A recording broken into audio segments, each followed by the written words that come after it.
I learned about the affair at 2:13 a.m. on a Tuesday from a photo that wasn't meant for me.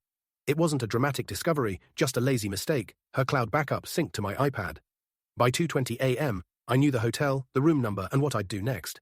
The notification blinked across the corner of my screen like a lighthouse warning. New photos, 24.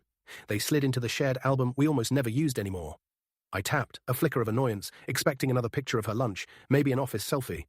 Instead, I got a mirror shot, her hair damp, hotel towel loose, a second toothbrush reflecting in the frame like a confession.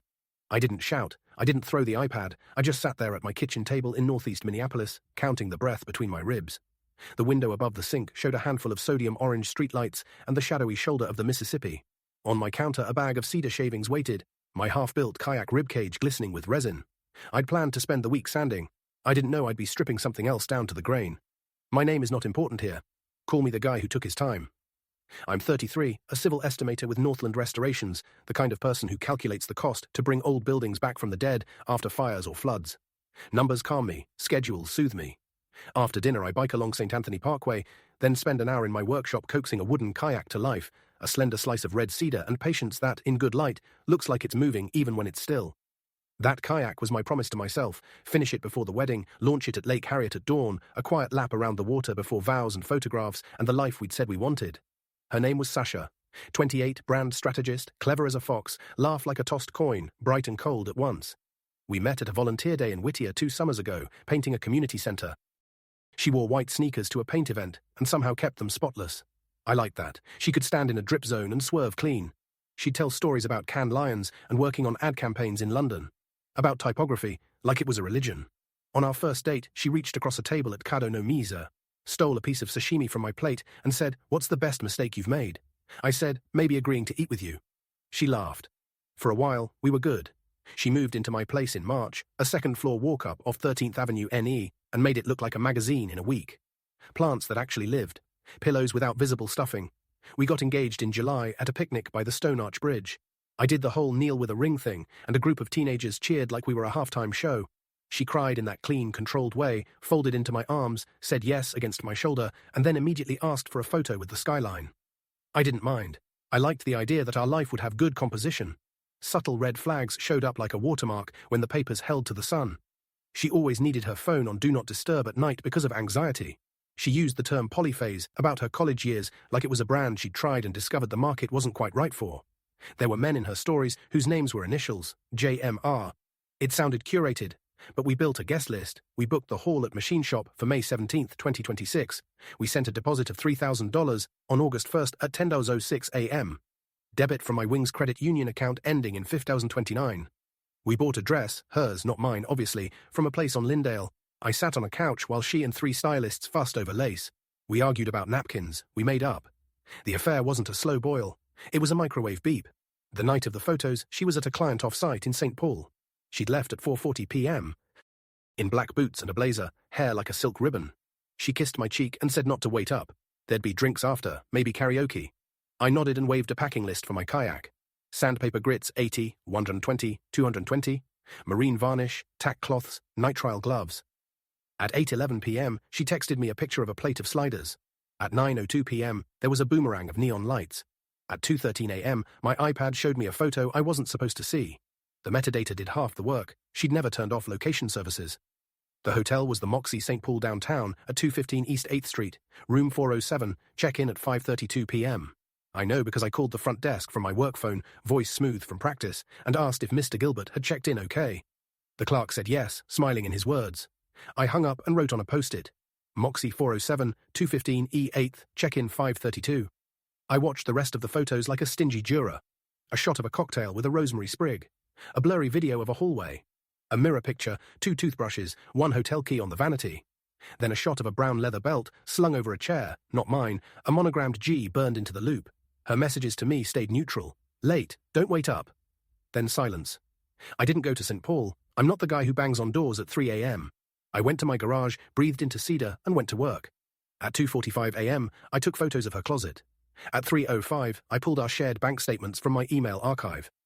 At 3:12, I opened a new spreadsheet called May 17th Contingency and built tabs. Venue, vendors, legal, housing, accounts. At 3:30, I opened a new savings account at Affinity Plus online. Account ending 7841, transferred 4,250. 50 my half of the remaining wedding savings from our joint to that.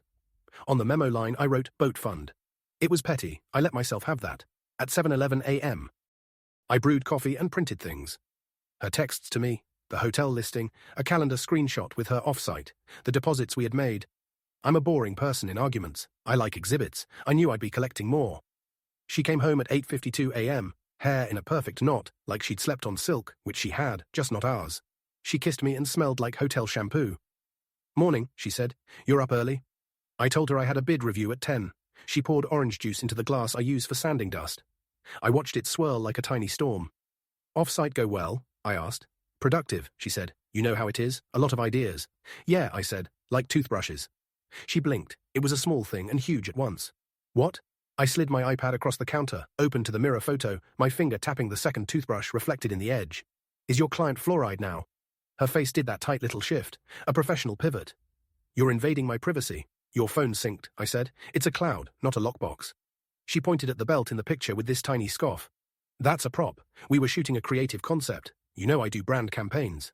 In a hotel room, I said, and it wasn't a question. That's where the client put us up, she said. Better rates. And no, I'm not comfortable with you snooping because you're insecure. She had a way of making you feel silly for asking. It worked longer than I'm proud of. I had a meeting at 10, so I didn't press. I packed my laptop, wrote on my legal pad. 1. Dentist appointment. 2. Prop belt. 3. Ask about client. When you make lists, you trick your brain into thinking you're in control. The next day, a Wednesday, I decided to stop asking and start watching. It wasn't dramatic, it was methodical. I called my friend Liv, who does security audits for workplaces, the kind of person who can tell from your Wi-Fi name what your dog's called. Over phone on Eat Street, I told her the skeleton of the situation. She didn't do gossip. She did risk. If you're going to confront, she said, have evidence that isn't just a photo. People lie to themselves when they're ashamed. She slid me a list. Check credit card transactions for hotel bars, pull Google timeline, AirTags for luggage, double-check car mileage, keep a log times, dates, places, save everything twice. So I started a log. Thursday, September 4th. She worked late again. My entry, 18:15 leaves in blue trench coat, tote bag, Uber arrives, black Camry 5YF 289, destination per receipt, public kitchen plus bar, St. Paul. At 9:01 p.m., Uber to Moxie St. Paul downtown. I didn't follow, I didn't need to. Her location pings drew a dotted line. Friday, 7:43 a.m. She Venmo'd someone, Gabe G, $40 with the note. I screenshotted, printed, stuck it under the Moxie Hotel printout with a paperclip. When you have proof, denial shifts shape. When I showed her the screenshot Saturday night, she laughed and called me controlling. When I asked about Gabe, she said he was a mentor. She used the word boundary a lot, drew it like chalk around herself, and then stepped over mine. You need to trust me if this is going to work, she said, sharp shoulders, wine glass like a small weapon. I can't babysit your paranoia. So it's just platonic, I said, and she rolled her eyes like she was exhausted by my small mind. By Sunday, she went on offense. She told our friends I was spiraling because the wedding stressed me out. She told my sister that my rigid thinking was a problem we were working on. She posted a photo of us at the Midtown Farmers Market, smiled into my shoulder like she wasn't composing the caption 3 days earlier. We love an autumn ritual. I held a bag of apples and felt like a prop. The breaking point arrived where these stories love to land, a party. The ad agency Sasha contracted with threw a launch for a snacks brand at a warehouse on Washington Avenue. It was all neon and ironic taxidermy and a DJ who looked like he'd installed his own neck tattoo. She asked me to come because all the partners will be there, and I was stupid enough to agree. I wore a navy blazer and the face of a man who will soon have a story to tell. At 9:30 p.m., a woman in sequins grabbed the mic to thank the creative team. She called up Sasha and her brandstormers, a term that made me want to walk into the river. Sasha took the stage, glowing, gracious. She thanked a list of names that sounded like movies, and then the woman in sequins said, "One more round of applause for Gabriel Gilbert, who made it all possible." A man stepped forward, mid-30s, expensive scruff, watch like a small satellite. He hugged Sasha like a quiet message. He had the belt from the photo. Not literally, but the same look leather that wanted you to look back. People clapped. He kissed her cheek a fraction too long. Photos popped. I stood in the hum of bodies and felt nothing but clarity. You know that cartoon where a bomb's fuse burns down in slow motion? That's not how it felt. It was a switch. Off, then on. I didn't make a scene. I applauded. I smiled when introduced. He squeezed my shoulder and said, "Man, I've heard so much," with the confidence of someone who always parks in the loading zone. We got home at 12:11 a.m. I set my blazer over a chair, poured water, and placed a folder on the table like a dessert. "I want to show you something," I said. "Can this wait?" she said, rummaging in her bag. "I have an early call." It's fast, I said. It's just my receipts.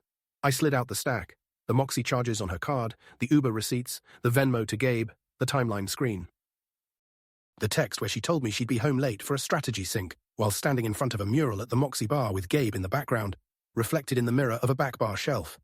I'm an estimator. I don't guess numbers. I lined them up by time and date. I had the deposit to machine shop, the dress invoice, the catering retainer, 3,000, 1,900, 2,500. I had the apartment lease with both our names and the expiration date, December 31st. I had a typed list of the utilities and which were mine. It wasn't dramatic. It was a checklist titled Separation Plan Draft.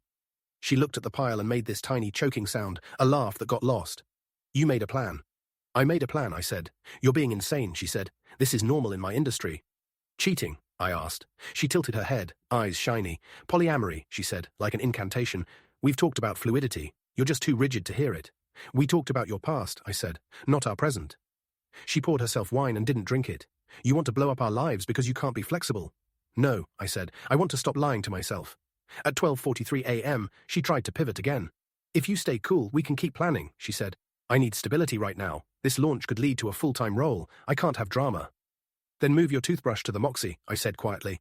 Her face rearranged into something I didn't recognize. Fine, she snapped. If you think you're going to control me with spreadsheets, I'll save us both time. She yanked her ring off and dropped it on the table. It clicked and spun and fell flat. The wine in her glass trembled. She grabbed a tote, swept in a rage, and left. The door shut like a book. I listened to her go down the stairs. When the silence settled, I picked up the ring and placed it in a small zip bag, dated it with a Sharpie, 0907-0046. Evidence, not for court, for my future self. The aftermath wasn't glamorous.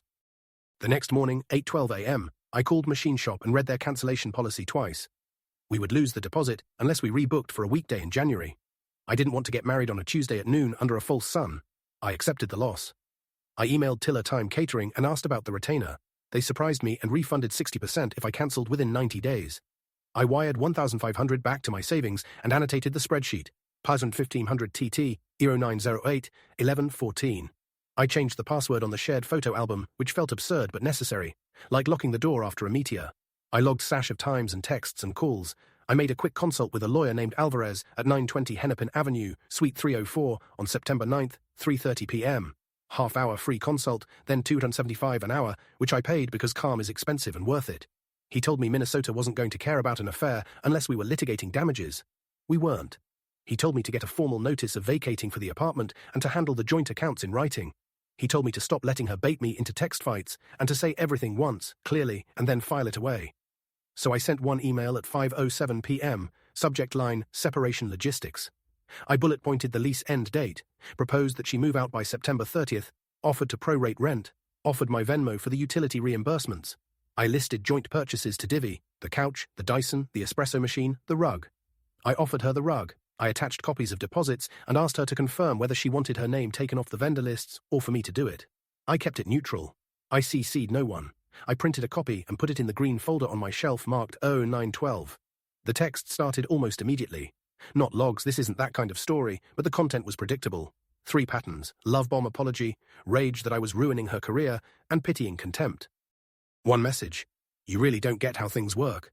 Another: my mentor could have helped you. Then, if you talk about this to anyone at the agency, I will make sure they know what a controlling freak you are. The nicest: we can move past this. This is just fear. I didn't reply to anything but logistics. I thanked her for leaving the ring. I wrote a receipt. I scheduled my kayak work for the evenings she used to be home, which made the apartment echo differently. On September 14th, I changed the deadbolt. Landlord's permission, new key on file. On the 15th, I switched my checking to individual. On the 16th, I called my mom and told her the wedding was off, and she cried softly and asked if I needed her to fly in from Duluth. I told her no, not yet, but to save the weekend we'd planned because I thought I might do something with it. She asked what. I said, maybe a paddle. It didn't end with logistics, of course. If you cut a cord, sometimes someone tugs harder before they let go.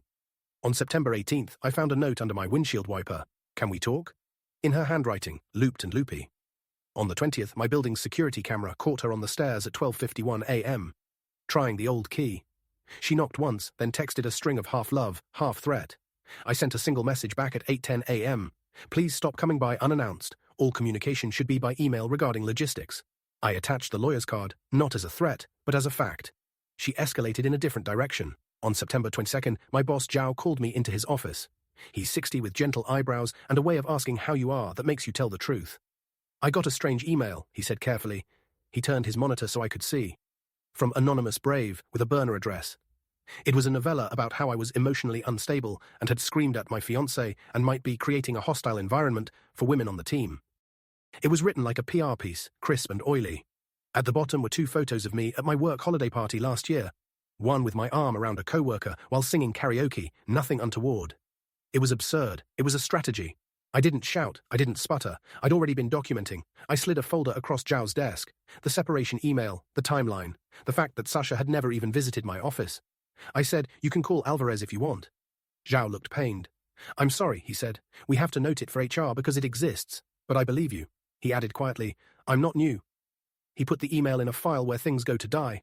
From there, Sasha flourished online. She posted nomad life photos even though her lease start was October 1st at 711 Selby Avenue, apartment 304, St. Paul Public Record, and I only looked because I wanted to be sure I wouldn't run into her in the stairwell. Her Gabe started appearing in the background of her stories with all the stealth of a peacock. The agency friends split into camps, the ones who thought I'd messed up by being traditional, the ones who sent me quiet texts that said, "For what it's worth, you're not crazy," and the ones who stayed in the murk where networking happens. I did what I do when the river runs high. Build. I finished the kayak. I sanded it until it gleamed, then laid down 3 coats of varnish, each 24 hours apart, each wiped with a tack cloth between. I stenciled northbound on the stern in small letters. On October 5th, a Sunday, I slid it into Lake Harriet at 6:04 a.m. The water was colder than I expected, then exactly as cold as it should be. I paddled a slow lap and watched the city warm itself, windows turning on one by one like a landing strip.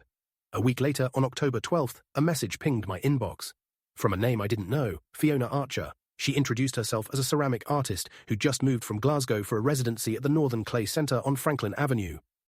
She'd found my kayak photos through a community group and asked if I ever taught. "I'm hopeless with tools," she wrote, "but not afraid to learn if you have patience to spare." It was the first message in months that didn't want something from me except time and kindness. We met at the Hack Factory Makerspace on Minnehaha on a Saturday afternoon. She had ink on her fingers and hair pinned up with a pencil. She talked about throwing porcelain like she was describing a person she loved and was annoyed by. She was 31, laughed easily without performing it, and asked questions that didn't circle back to herself. She didn't flirt in neon. She listened. When I showed her how to plane an edge, she leaned close, intent, and whispered, "There's a rhythm to it."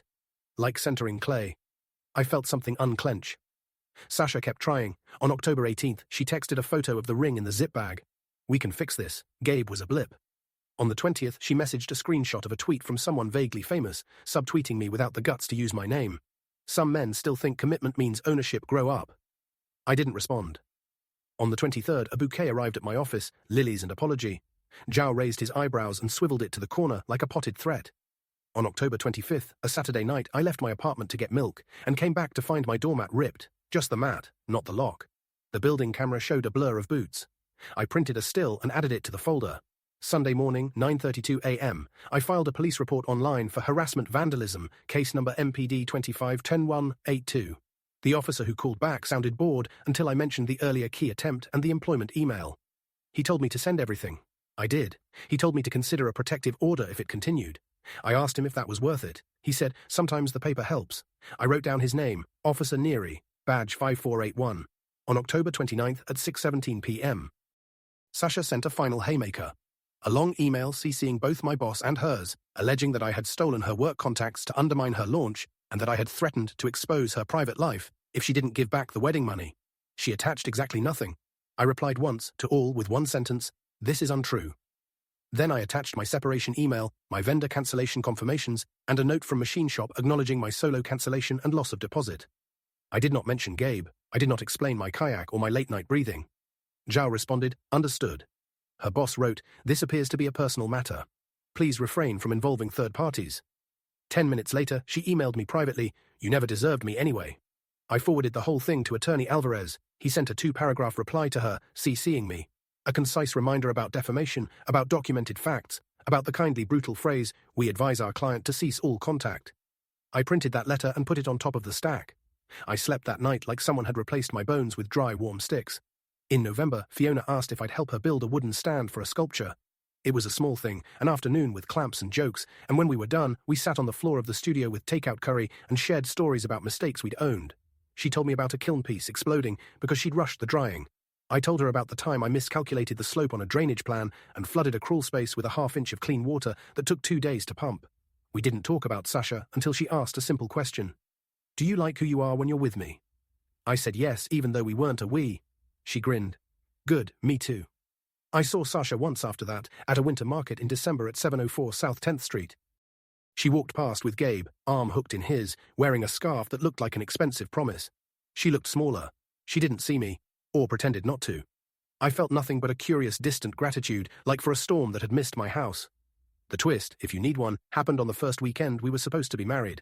May 17th, 2026, dawned cold and clear. I woke at 5:40 a.m., loaded northbound on the car rack, and drove to Lake Harriet with a thermos and a quiet mind. I slid the kayak into the water at 6:03 a.m., same as October, and pointed the bow at the center of the lake. Halfway across, my phone buzzed in the dry bag. I stopped paddling. I shouldn't have checked, but I did.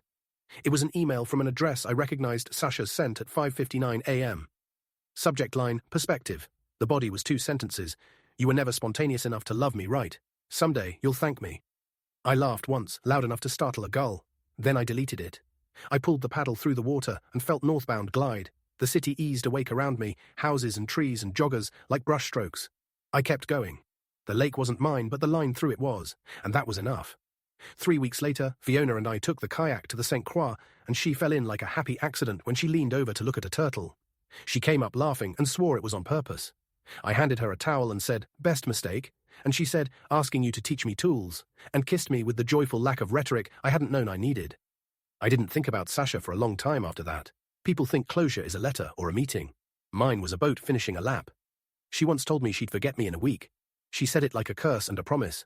But in the end, that wasn't the punchline. She said she'd forget me in a week, but I'm the one who forgot her.